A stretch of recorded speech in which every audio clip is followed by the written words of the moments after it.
जय मसीह खुदावंद यीशु में प्रभु आपको अनुग्रह दे। आज का जो हमारा वचन है वो वचन है कि बलि, पवित्र बलि, जो पुराने नियम में और नए नियम में जिसका वर्णन किया गया है वो बलि है। रोमियो की पुस्तक 12:1 में कहा गया कि तुम परमेश्वर को पवित्र और भावता हुआ बलिदान करके चढ़ाओ और जीवित।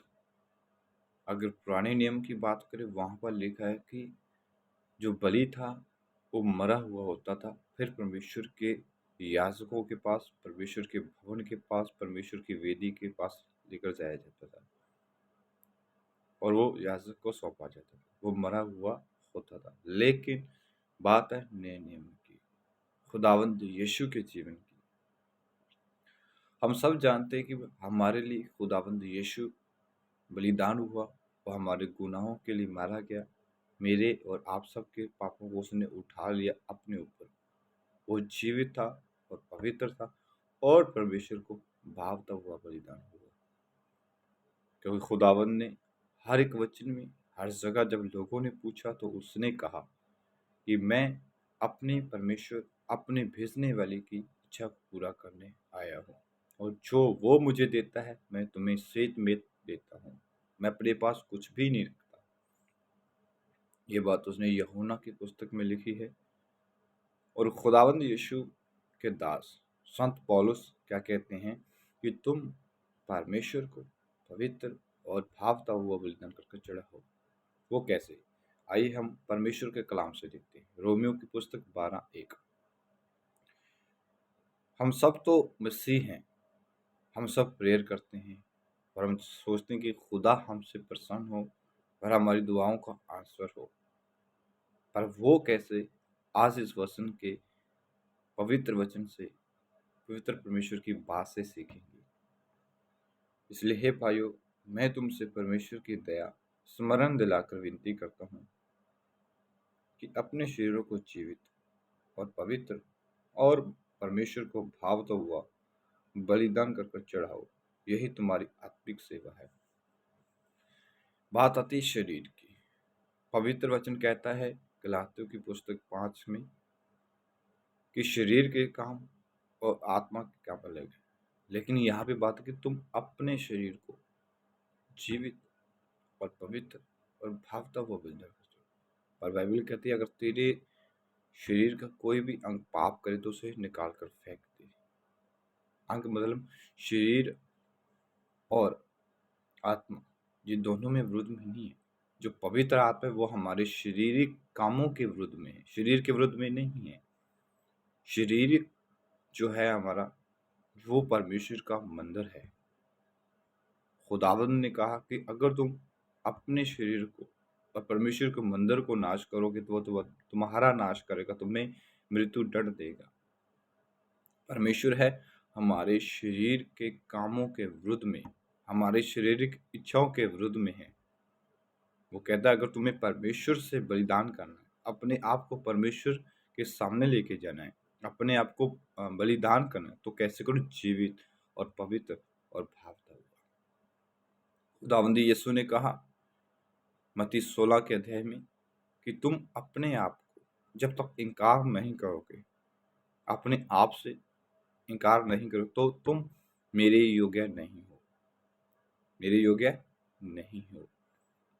मत्ती 10:37-38 में लिखा है कि अगर कोई मुझसे अधिक अपने परिवार से, अपने भाई से, अपनी माँ से और अपने दोस्त से मुझसे ज़्यादा प्यार करता, वो मेरे योग्य नहीं है।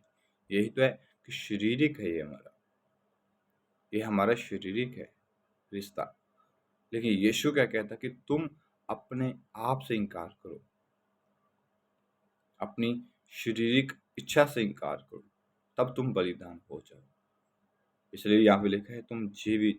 जीवित मतलब कि तुम जीवित हो लेकिन मरे हो। कैसे? कि हमारे अंदर शारीरिक काम है, शारीरिक इच्छा है, वो हमें जीवित है, वो हमें परमेश्वर के विरुद्ध में काम करने को कहती हैं। परमेश्वर के विरुद्ध में काम करने को कहती है, जो हम करते हैं। लेकिन परमेश्वर का दास संत पौलुस कहता है, उसकी हेडिंग क्या है कि परमेश्वर की सेवा का जीवन सेवा का जीवन कैसे है कि तुम अपनी शारीरिक इच्छाओं से फिर जाओ, शारीरिक कामों से फिर जाओ और जीवित, मरा हुआ नहीं, पवित्र और जीवित परमेश्वर को बलिदान चढ़ाओ। अपने शरीर की इच्छाओं से इनकार करो। हमारा शरीर हमें परमेश्वर के विरुद्ध में कहता है काम करने को, और हम करते हैं, इसलिए हम बलिदान नहीं हुए हैं। जैसे आज भी बहुत से लोग हैं जो कहते हैं कि हम परमेश्वर के दास हैं, दास हैं, लेकिन उनके अंदर शारीरिक काम देखने को आते हैं। उदाहरण के तौर पे कि अगर कोई पास्टर है, वो कहता है कि मैं पास्टर हूँ, तो उसे छोटा बनना चाहिए। वो अपना आदर करवाना चाहता है, लेकिन नहीं, परमेश्वर का आदर नहीं करना चाहिए।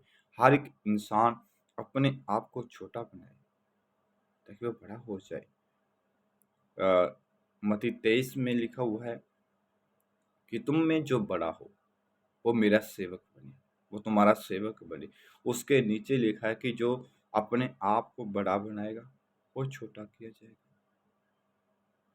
अपने आप का आदर नहीं, ये शारीरिक इच्छा है। ये शरीर के अगर हम अपने आप का आदर करवाते हैं तो ये हमारी शारीरिक इच्छा है। और मत्ती 23 पे भी लिखा है कि लोग जो है वो रबी कहलाना चाहते हैं, पापा कहना चाहते हैं कि मेरा आदर किया जाए। ये तो शारीरिक है। आत्मिक क्या है कि परमेश्वर का आदर, परमेश्वर का नाम ऊंचा, न कि हमारा। अपने आप को जीवित करो। अगर आप मसीह हो तो आपसे साफ है कि अपने आप को जीवित करो, अपनी शारीरिक इच्छाओं से फिर जाओ। खुदावंद यीशु आया है वो आपको चेंज करने के लिए, आपकी ज़रूरतें पूरी करने के लिए, आपकी इच्छाओं को नहीं।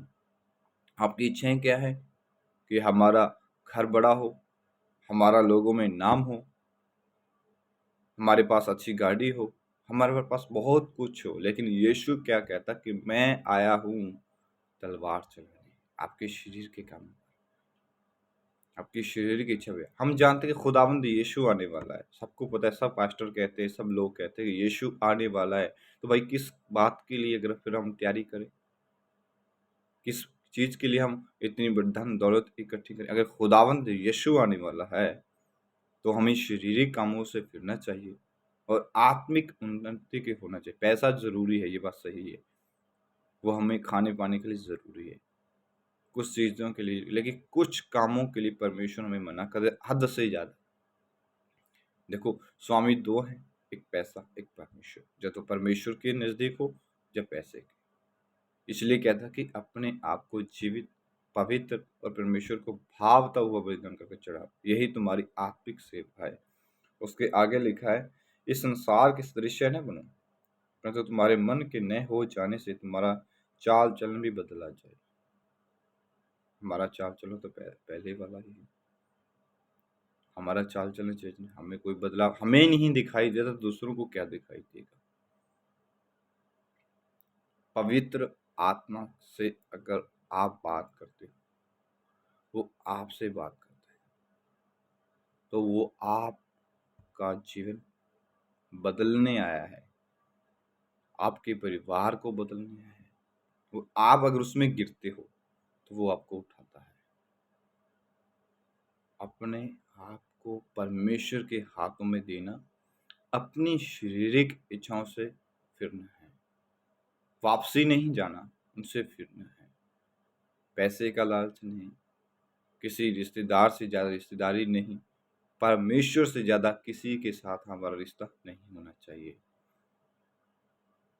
परमेश्वर से ज़्यादा किसी से हमारा रिश्ता नहीं होना चाहिए। और पवित्र, व्यभिचार से फिरो। हर एक गुनाह, हर एक गुनाह, परमेश्वर कहता है पवित्र। पवित्र कैसे? पाप से फिरना है। अगर हमारी आंख पाप करती है, व्यभिचार करती है, किसी बहन को गंदी दृष्टि से देखता है भाई, और कोई बहन भाई को गंदी दृष्टि से देखता है, गंदी सोच से देखता है, और या उस पर लालच आ जाता है, किसी चीज़ के चोरी का लालच आ जाए, तो कहता है कि शरीर के अंग निकाल। मतलब कि उसको वहाँ से अपने आप को भगा लो, भगाओ वहाँ से। अगर आप किस जगह पे खड़े हो और आपके अंदर गलत विचार आ रहे हैं, तो वहां से भागो, वहां से निकलो और उस इच्छा से फिरो। उस इच्छा से परमेश्वर से बात करें, खुदावंद मेरे अंदर ये पाप आ रहा है, मुझे निखार। इसका अर्थ है कि आप अपने आप को पवित्र करना चाहते हैं और परमेश्वर के हाथों में देना चाहते हैं। वहां से भागो और परमेश्वर से प्रार्थना करो कि परमेश्वर इस इच्छा को मेरे अंदर से निकालिए, शारीरिक है। और भाव परमेश्वर को भावता कि आपके अंदर परमेश्वर का क्या है, भय होना चाहिए। आपके अंदर परमेश्वर का भय होना चाहिए। और बलिदान की बात है आज। आज बलिदान केन और हाबिल की अगर हम भेंट की बात करें तो खुदावंद का वचन क्या कहता है, उत्पत्ति 4 अध्याय में, उत्पत्ति 4, केन और हाबिल। फिर उसने उसके हाबिल को जन्म दिया। हाबिल भेड़ बकरी का चरवाहा था और केन भूमि का चरवाहा था। हाबिल की भेंट कबूल की गई थी, केन की भेंट कभी भी कबूल नहीं करनी, अर्थात बलि, पहली बलि थी जो परमेश्वर के सामने थी। परमेश्वर आपके अंदर के जीवन से, आपके अंदर की सोच से और अंदर के स्वभाव से प्रसन्न होता है। शामुल नबी ने जब दाऊद का अभिषेक किया, कहा कि मैं इंसान के जैसा नहीं दिखता। क्या आप जो सेवा कर रहे हैं या सेवा के लिए आप जाना चाहते हैं, वो परमेश्वर के लिए होनी चाहिए, न कि तेरे लिए। आज क्या है, खुदावंद ने कहा कि जो सेवा करे वो अपने आप को छोटा बनाए ताकि बड़ा हो जाए। मैंने एक रात ही वचन पढ़ा है, यूहन्ना का 6:15, कि जब लोगों ने यीशु को पकड़ना चाहा कि राजा बनाने के लिए, यीशु वहां से भागा चेलों को भी छोड़कर। वो उसको राजा बनाना चाहते लेकिन यीशु चला गया, यीशु वहां से भाग गया। मैंने प्रभु से कहा कि प्रभु आज अगर हमें कोई पास्टर बनाना चाहे, हमें कोई सेवक बनाना चाहे, हमारा कोई नाम ऊंचा करना, तो हम भाग कर आगे जाएंगे, लेकिन आप तो राजा बनने से ही इनकार कर दिया। ऐसे ही शाहुल शाहुल राजा को जब ढूंढा गया, राजा बनाने के लिए वो छिप गया था।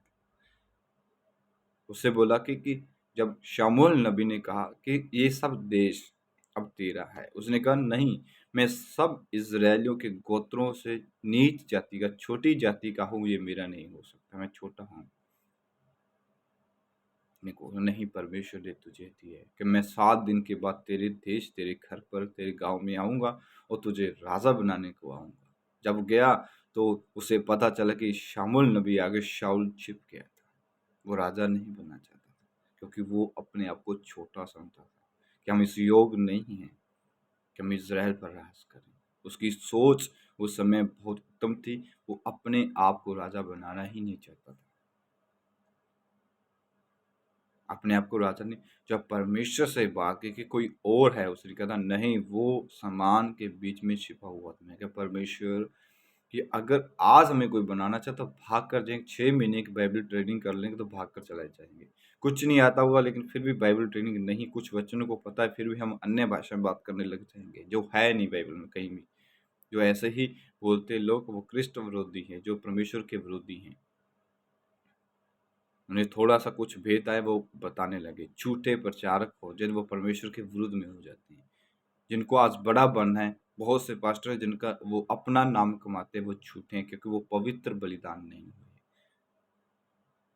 हमें कहीं पर जाने से पहले अगर हमारा कोई आदर करता है तो उससे बैक हो जाएंगे। अगर कोई आपके द्वारा काम हो चुका है, परमेश्वर कोई इंसान का बुखार भी उतर गया है, तो उसके लिए आपका नाम नहीं, परमेश्वर का नाम ऊंचा होना चाहिए। खुदावंद के नाम को ऊंचा करें ताकि आप पवित्र बलिदान हो जाएं। अपनी इच्छा को मारें। जब दाऊद का अभिषेक हुआ तो दाऊद कहाँ था? जंगल में भेड़ बकरियां चरा रहा था। उसके घर पर, उसके गांव में एक बड़ा यज्ञ हो रहा है, बड़ा प्रोग्राम हो रहा है, खाने के लिए बहुत कुछ बलिदान हो रहे हैं, उत्तम खाना है, लेकिन वो जंगल में है क्योंकि सोचते कि ये तो छोटा है, ये क्या बनेगा? ये क्या परमेश्वर का दास बने? लेकिन परमेश्वर ने उसे ही चुना, जो अपने आप को छुपाएगा, अपने आप को छोटा करेगा, परमेश्वर का आदर करेगा, परमेश्वर का भय मानेगा, वो ही परमेश्वर का नबी होता है। जब शमूएल ने शाऊल का अभिषेक करना चाहते कि कहा कि तू अपने दास को आगे भेज दे, तेरे सेवक को आगे भेज दे, ताकि मैं तुझे परमेश्वर का कलाम वचन सुनाऊं। तो मैंने कहा, खुदावंद कलाम तो तेरा सबके लिए है, फिर तूने इसको आगे क्यों भेज दिया? उसने कहा, जो चुना हुआ है उसी को सुनाया जाता है। खुदावंद यीशु ने यूहन्ना 15 में लिखा कि तुमने मुझे नहीं चुना, 15 के 16-17 में लिखा कि तुमने मुझे नहीं चुना, मैंने तुम्हें चुना है। हम आज चिंता में कि आज मेरा भाई क्यों नहीं चुना गया, आज मेरा भाई परमेश्वर की महिमा क्यों नहीं करता, मेरा फादर क्यों नहीं करता, मेरे पड़ोसी आज क्यों पाप में, मेरे दोस्त क्यों पाप में? क्योंकि वो चुने हुए नहीं है। वो इस योग अपने आप को नहीं बनाते कि वो चुने जाएं। वो अपने कामों से फिरना ही नहीं चाहते, वो दुष्ट हैं, वो पाप करते हैं क्योंकि वो चुने हुए नहीं है। जो चुना जाएगा उसमें आत्मिक जीवन होगा, परमेश्वर का जीवन होगा, न कि परमेश्वर का विरोध में होगा। वो परमेश्वर का आदर करने वाला है। मलाकी की पुस्तक 1 में लिखा, अगर मैं बाप हूँ, मैं पिता हूँ, अगर मैं स्वामी, तो मेरा आदर कहाँ है? मेरा तुम्हारे अंदर मेरा भय मानना कहाँ है? अगर आप सोचते हो कि मैं परमेश्वर का दास हूँ या दासी हूँ या सेवा करने वाला, तो अपने आप को छोटा बनाए ताकि बड़े किए जाए। अपना आदर नहीं, परमेश्वर का आदर करना। आप सोचते हैं कि मेरा नाम हो, लोग मेरे नाम से चर्च में आए, तो वो गलत है। तो आप गलत हैं। आपको अपने आप को पवित्र बलिदान करने की ज़रूरत है। क्योंकि जब नबियों ने 12 शागिर्द, खुदावंद के नबी, जब वो चुने भी नहीं गए थे, लेकिन यीशु के साथ थे, सेवा करते थे, यीशु के साथ चलते, वो आपस में लड़ने, भिड़ने, झगड़ने लगे, हम में बड़ा कौन होगा?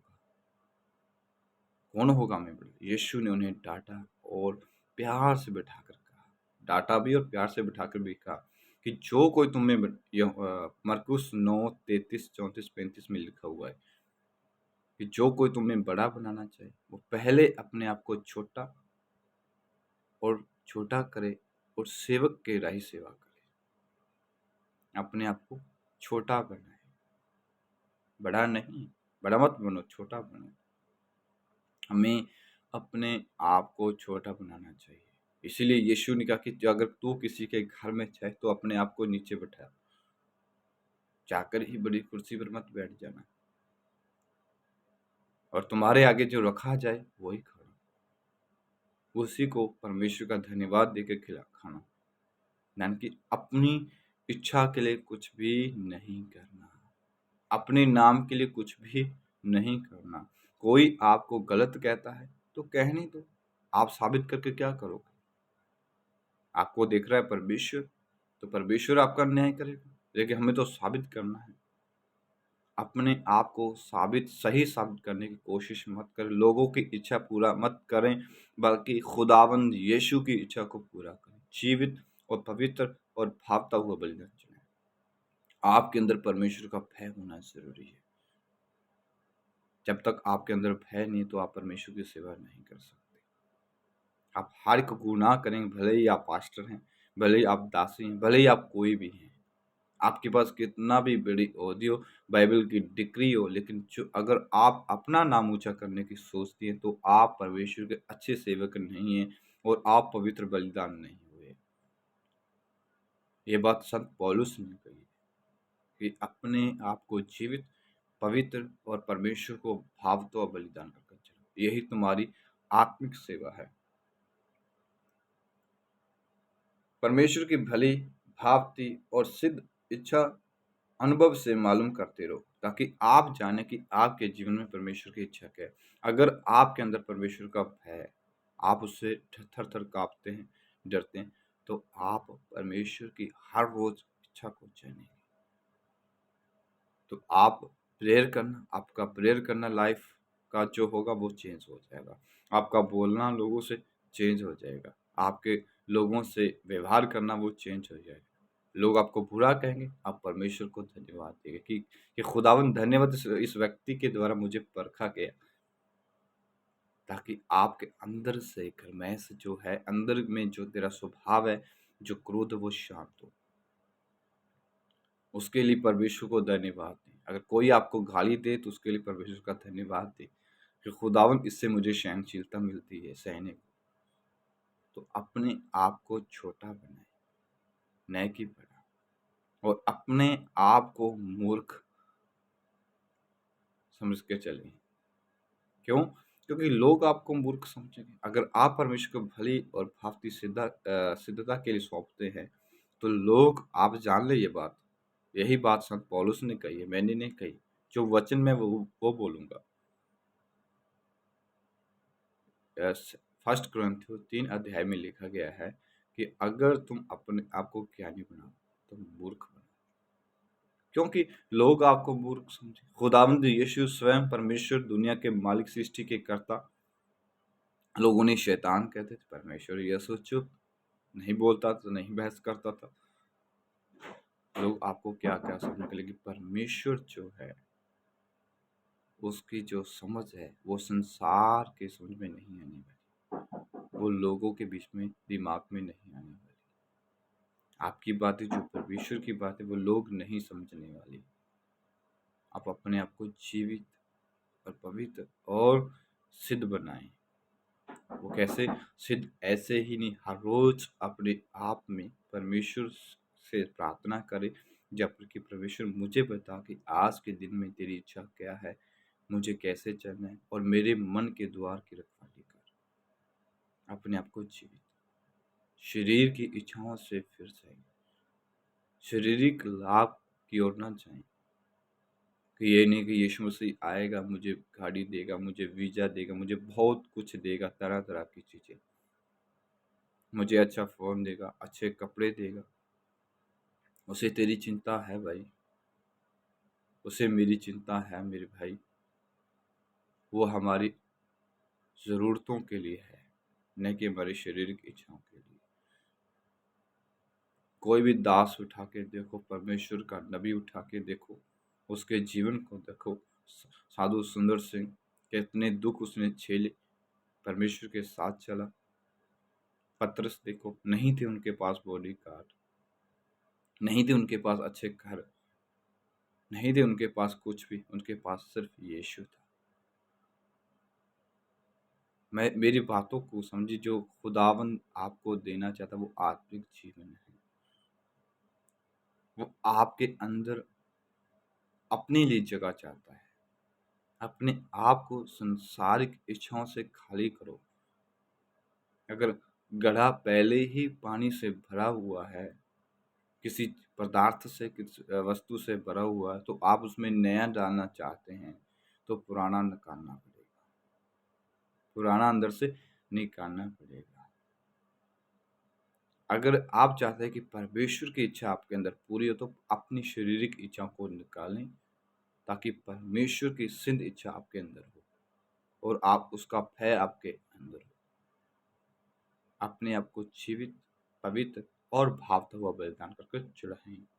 यही परमेश्वर का कलाम में कहता है, ताकि परमेश्वर की इच्छा पूरी हो, आपकी नहीं, मेरी नहीं, मेरे दोस्त की नहीं, सिर्फ परमेश्वर की। लोगों के बारे में मत जाने कि लोग मेरे बारे में क्या सोचेंगे। अगर आपसे गुनाह होता है तो कबूल करें। आपसे झूठ बोला गया कि, तो आप उसे कबूल करें। आप ये मत सोचें कि मेरी इज्जत चली जाएगी। अगर आप अपनी इज्जत के पीछे हैं, तो परमेश्वर की इज्जत नहीं कर पाएंगे, परमेश्वर का नाम ऊंचा नहीं कर पाएंगे। तो अपने आप को क्या करो? जीवित, पवित्र और परमेश्वर को आदर देने वाले बने, परमेश्वर का भय मानने वाले, और ताकि आप अपने आप को पवित्र बलिदान कर चढ़ाएं। खुदावंद आपको ब्लेस करे, और इस वचन को ज़्यादा से ज़्यादा शेयर करें, ताकि आपके भाई, मेरी बहनें परमेश्वर को कलाम को सुने, और जो आपने सीखा हो इस कलाम से, कमेंट में ज़रूर बताएं। वीडियो को पूरा ज़रूर सुने, ताकि जो आप कमेंट करेंगे वो उससे मुझे भी सीखने को कुछ मिलता है। क्योंकि परमेश्वर का कलाम कहता है कि तुम सिखाने वाले ही नहीं, सीखने वाले भी बनो। हमें क्या करें? सीखने वाला बने। सीखने के लिए तत्पर, तैयार रहना चाहिए। जय मसीह। खुदावंद आपको ब्लेस करे।